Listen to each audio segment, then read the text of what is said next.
Welcome back to the relay. Great to have you back with us tonight. Tonight we have our coach Suzanne, and we have John. Unfortunately, is not able to make it, but as it is the way with the relay, sometimes alternates are absolutely fantastic. So glad to have you with us tonight, Suzanne. Welcome. And tonight we're talking about swimming. We're talking about the purpose of swimming. We're talking about the benefits it's given us, and we're going to have some conversations about why we keep showing up. And I'm grateful to have that with you here tonight, and thanks for making time. Just speaking personally, having so much troubles getting back into it, the fact that I'm still in it, that speaks volumes to how much of an impact it had getting back into it. Like coaching, current coaching, past coaching, mentorship, like all these things are the people we're becoming and have become. So how do we transfer that on? The relay is more than just swimming. It's like, well, why don't we do this? What's the worst that can happen? What's the worst that can happen if I try to go as fast as I can? Whatever happens in the pool and the process that we go through in analyzing our success or our lack of success in the pool, our challenges, our obstacles, it's the exact same as what we do everywhere else. So Suzanne, over to you, and perhaps kick us off. Why do you keep coaching us? That some days is a really good question. Yeah, no, and I'm going to go back to the original question, which is why do we swim? Because I'm a swimmer first, and then I became a coach. And I think it all translates, that one carries through to the other. So I swim because the water is my space. I have always been a swimmer. I don't remember a time in my life when I wasn't in the water. My mom will say that I was 3 months old the first time she made me swim across a pool. And I've never been out of the water for any significant length of time. And so I think I became a coach because I have that relationship with water. And I just love the people that are in it, and it's a great sport. And it's my peace. It's my happy place. Graham, over to you. Why do you swim? My relationship with water started probably with me almost drowning in Calgary. We moved a lot when I was young, across the country back and forth. And one of these moves, I think it was probably 7 or 8 years old, we ended up moving back to Calgary. And I remember walking down the steps in this hotel pool and underwater. My mother kind of grabbed me, I think when I did have hair, by my hair, pulled me up. And then after that, ended up in Lethbridge, just south of Calgary. And she figured I should join swimming. So that's how I ended up in swimming. But since then, similarly, like except for that massive gap of about 20 years between university and meeting Vance on the pool deck with his kids. I'm glad to be back. My relationship with swimming. Well, I said in previous podcasts, I grew up in Newfoundland. Swimming first and foremost, my parents put me in it. I was fortunate, first of all, to have a pool in my town, because not every town has a pool in Newfoundland. So we had a pool, and I did all my lessons as a kid. And actually, it was the first thing I had my kids. It was a life-saving skill. You need to learn how to swim. So I got all my badges and stuff, and we didn't even have a swim team. And then in the late 80s, they created a swim team at the pool, and my parents signed me up. I was in hockey, as every Newfie kid was put in hockey, and I chose swimming over that at about age 11, and swam until high school, a little bit in the first part of university, and walked away from it. So, and then I've had that gap as well. Always loved swimming. I've always felt, like you said, comfortable in the water, and now as an adult, it's the only time that I feel like I can turn off when I'm swimming the lengths. It's my me time, so it's very therapeutic for me, and I'm glad to be back at it. Maybe that's not what I should hear as a coach, is that you turn off when you're in the water.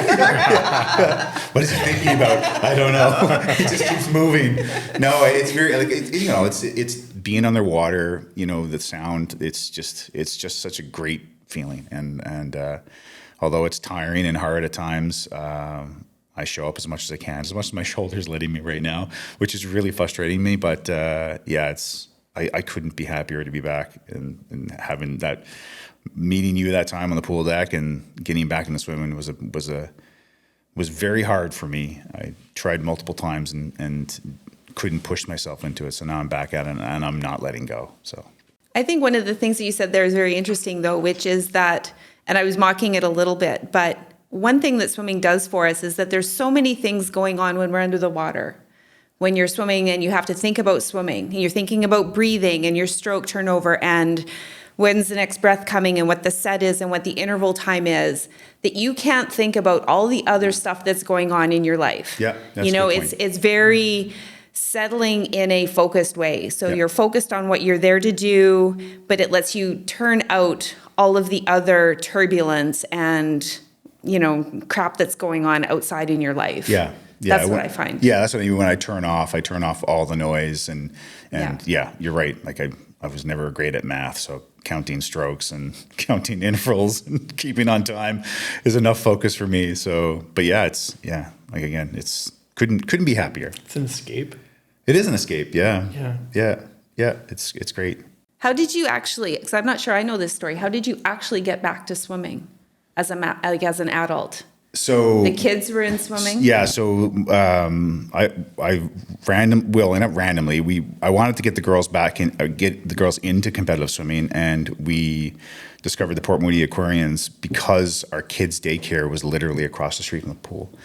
And then Kennedy my oldest had a friend from school in that team, so we signed up, and then And then Spraggs had his kids in there, and Graham had kids in there, and you were there a year before me, I believe, or a couple of years maybe, but you've been in there for a while, and his roots to the swim club and his wife's roots go way, way, way, way back. Yeah. But Hers more than mine. yeah. And there was a parent relay, which is a fun thing they do when we host the meets, and I just got the courage to say that I swim, and then I heard he swam, and then it's almost like the kids all said, you should talk to my dad, he swam, and you should talk to this guy because he swam. And so then all of a sudden I met the guys, and I remember talking to you because you swam a race. You swam 50 free. Oh, just a couple hours before. I thought you were going to die. Yeah, because Graham's got this uncanny ability to turn on like some 12-year-old competitive speed out of nowhere. But anyway, so I remember meeting you, and then we did the parent relay, and then we just had a kind of a discussion with our kids that if we got a certain time that we'd join a swim club. And we did. It was breaking 30 seconds for 50 freestyle. Wow. So we swam the relay, won the relay. It was the first time I literally I literally have never worn trunks or taken my shirt off in public. A guy who's covered in tattoos, but I swam that relay, and I was like, holy crap, where have you been all my life? I missed this, and then there was just this big ripple effect. We said, let's join the swim team. Mm-hmm. He found the high axe, and then we got talking to Spraggs. And then we randomly met John swimming during COVID, and he was like swimming, and I stopped him. I said, "You're a good swimmer. We should swim together. What's your phone number?" I got his digits, and then he came. So it was all pushing my kids back into something that I was comfortable with, and like I said, it was a catalyst that got me back into it. And I was 18, 19 when I stopped swimming. It's interesting how COVID, though, was an interesting catalyst to all of that, because there was a big chunk of time where nobody swam. You know, we all shut down the pool in whatever it was, early March, and nobody started up again. And the startup was very hesitant and slow. You know, we didn't have a lot of space. We didn't have a lot of people. And so, you know, my numbers as a coach, my numbers were down, so I had space. And I think that's when you guys all came in. Right after. We started before. Right before. It was the year before. 20, yeah, so it was 2019 was the first year with high axe. And then my first swim meet But not for all of you. Not for Spraggs I think came it was after. you two, and then Tom came after, and then John just came a couple years ago. Yeah, it was a couple years ago. Yeah. So we swam a meet, the Vancouver meet. That was the whole 100 freestyle. I missed the 100 freestyle meet. Right. That was then. And then that was like March. That was 2020. Yeah, and then there was going to be a meet in Chilliwack, and then COVID hit. Yeah. But we weren't that long after, like, because it was such like we all connected, and we were in the lake that summer.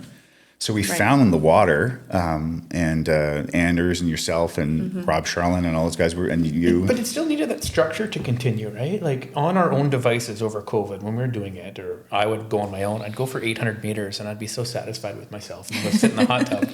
Yeah. And it wasn't really doing anything. Like, No. Awesome. I went swimming. Yeah. But it needs that structure, like whether it was swimming in the lake or with a coach, like you need that little bit of. Yeah, you need a workout. We need someone. We tried to have workouts, yeah. We tried to have workouts, failed easier. miserably. Yeah, but also we were swimming like it's slow lane, medium lane, fast lane, but then they get in the fast lane. Not saying that we're super fast or not, but anybody would be in that lane, so it's hard to like run drills. You're running around. People are having to stop. So, but You need a critical mass. Yeah. Yeah. But so what I normally Yeah. do is if two of us there, I'd just swim butterfly for one stroke, and everyone would like go away because it's like 6 foot wingspan, and then they were out of the lane. But the point is, like, it hit so hard for us that we kept at it. So the fact that we swam through COVID and we're back at it now is speaking personally. Having so much troubles getting back into it, the fact that I'm still in it speaks volumes to how much of an impact it had getting back into it. And you? Well, well, for me, I love the water mostly because I was uncoordinated, and not being able to throw a football really well or dribble a basketball really well meant that big hands, big feet worked well in the pool. And I was kind of a goofy teenager with being underweight and bigger limbs, and so it worked well in the pool. Really enjoyed the sense of accomplishment, like the whole culture of personal bests, and the lack of subjectivity around your performance was wonderful.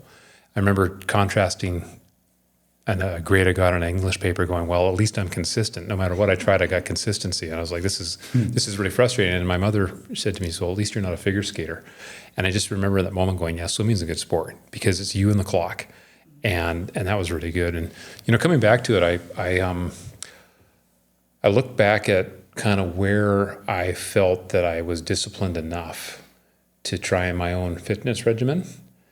And it's so education, well, performance, if we just take performance generally, and what am I trying to achieve out of swimming? And so in the last couple of years, I feel younger now than I did 20 years ago. And so there's a huge benefit for me. Like there's a tangible investment on those 3 and some odd hours we get out of hard training a week.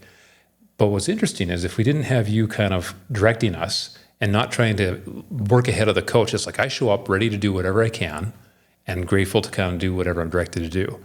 And I look back on what's been good for me. And it's like, okay, I read all the self-help books I could, but until I actually did formal structured education, it didn't really have a form. And so I kind of think to the last email recently we got, like the whole adulting and the whole, do you need a coach as you get older? You always need some sort of a guide. Mm-hmm. And so, I sit here today and I'm like, I'm a guide to my kids, but we also need guides. And so there's this huge industry of mentorship and coaching and all this kind of stuff. Well, how about in the pool? How about in your business? How about in your, every aspect of your life? Do you have someone that can actually show you the clock so you're not making it up? I think, let me be honest, for the last 30 years, I think I lied to myself about my fitness until I got back in the pool. And I'll never forget, one of the first practices back, I thought, this is great. And I swam over 50 meters and then I just crashed. And you were kind enough not to mock me. But it was just like, and now it's like, it's a lot different. But again, it's that continuous growth mindset that has spilled over into other areas, which is frankly why we're here. I mean, the relay is more than just swimming. It's like, well, why don't we do this? What's the worst that can happen? What's the worst that can happen if I try to go as fast as I can? Well, I get out. I'll stop there, but that's kind of my journey, and I hope that that's not too much of a ramble because there's a lot, like there's 30 years of emotion and intellectual reflection there. But the point is, what's working for me is showing up, not overthinking it, and then just going for it. One of the things that I found really interesting over the last couple of years is because we did have that break with COVID, that there was a lot of people that came back to the sport in a way of starting over. Mm-hmm. And so that September, a year ago when we started back in the pool, there were people that had sort of swam through COVID in your 800 meter vein, right? gone to the pool for their 40-minute little interactions and done these little pieces all the way through, maybe once a week, maybe twice a week. And some people didn't swim at all. Some people came back and were scared of being in the pool facility, weren't sure about, COVID and everything that came with it. And so when we stepped in, it was a very leveling playing field. Everybody was out of shape. Everybody couldn't do a 50. I had to step the whole program back about what I felt was like 5 years. It was, wow, this is where some of these people were 5 years ago, is where we're starting from again. And the really cool thing that happened was how fast that jump came back. And it's a real testament to what fitness does for us as we get older, and how we shouldn't be taking time off, and how even taking little bits of time off has a really big impact. But again, the faith that the people that came regularly and then came into the program, where we started this year was way up here compared to last year. Because that fitness level carried over even after a shorter summer break this year. And so the program, everyone, it just has been continuing to improve. But I just thought that was a really fascinating starting place post-COVID was, wow, we all suck. And you had like 25 swimmers from the team at the last swim meet, which is a crazy jump, right? Yeah. So that's so cool to see that people are not only coming back, improving quickly, but also wanting to compete and being there as a team. Because it's like we had 4 people when my first meet, there's 4 or 5 of us there. So yeah, it's really great to see people of all ages.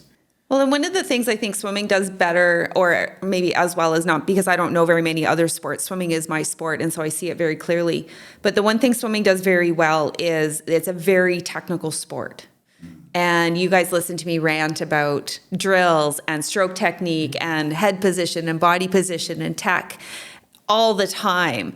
Because, how you swim is how you do better and how you get faster and how you do well. And I don't know any other sport that puts those kind of demands on, technique to the certain extent that swimming does. You have an extra challenge because we're all ex-swimmers. We're all coach. We're all old. I wasn't going to go there, and even with me, I remember coming back, and so I was trained in Newfoundland, and there wasn't a huge swim program there, but I feel like my stroke and everything is different. But it must be a challenge as a coach because I have so much muscle memory. So correcting everything. Like 40 years of bad habits. There's a 20-year gap, but yeah, just trying to change. And I still find it difficult. I'll always default back to some like head position or something that was. There's 40 years of bad habits, but there's also evolution. Yeah. And the sport has evolved. The way we swam in the 80s and the 90s, even the early 2000s, some of the strokes are very different now than they were then. Yeah. And so I do have some swimmers coming back with different backgrounds, people that are lifeguards, for example, water polo players. Oh, don't get me started on water polo players. But they have different technique and a different base for how they've learned to swim. And so then trying to, like you said, reframe that muscle memory and the mental memory of this is how we swim, this is how we train, this is how this goes, is part of the whole process. Well, even the mental one, I still have echoes of coaches of decades ago, streamlines and things like that, which I hope have stayed the same. But I still hear them on every turn. Yeah. And it's nice. It's also like, get out of my head. It's a little creepy. But it's nice to kind of come back to that because, I hope the things they were saying then, I don't think they've changed those parts haven't changed all that much, but it's nice to kind of hear that. So you have like coaching, current coaching, past coaching, mentorship, like all these things are the people we're becoming and have become. So how do we transfer that on?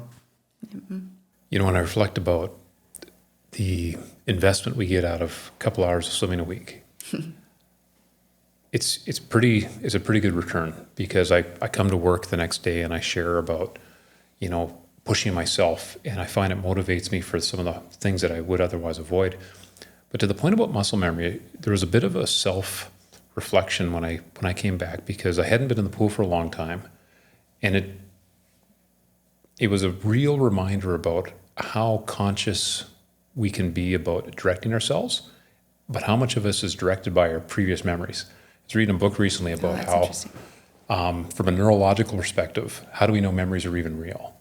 And that's a pretty deep concept, and I love reading and I love reflecting on that. But I had an experience that floored me, and I think some of you witnessed it. I had a certain moment in the pool where just the right temperature and just the right memory from 30 years earlier kind of froze me. And I'm grateful for everyone on the team that kind of was like, "Are you okay?" Because I was kind of working through some stuff, and I wasn't sure I really wanted to come back to the pool because it was an unpleasant memory about doing some things that were unpleasant, like swimming underwater longer than I liked. And so you think about that example of what's holding you back in life at large. And it's interesting, since that experience, I went back and I've kind of used every practice to go back into every dark corner of my life.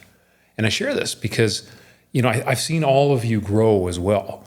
The fact that we as a bunch of adult individuals can talk about our feelings, like people, "Oh, you're talking about your feelings." This is really cool. And so we're acting on stuff, we're shining light in dark corners, we're talking about things that are helping to improve performance. So for me, this has been a huge jumpstart back into, I like to joke, it's my fourth midlife crisis. The earlier three were maybe poor choices in sports cars. But, we're at the stage where this is an asymmetrically awesome investment. So for me, I can't tell you how great it's been to just kind of use those elemental principles and apply them in other areas and just be like, "Well, that works there too." I don't know if you have found that as well. I say swimming is life. Like, life is swimming. Whatever happens in the pool and the process that we go through in analyzing our success or our lack of success in the pool, our challenges, our obstacles, it's the exact same as what we do everywhere else. And you also work with people. You have a team surrounding you when you work. You have a team in the pool. That's the cool part about swimming as well. It's not just an individual sport. It's a team sport as well. That's always, I found that was the beauty of swimming for me.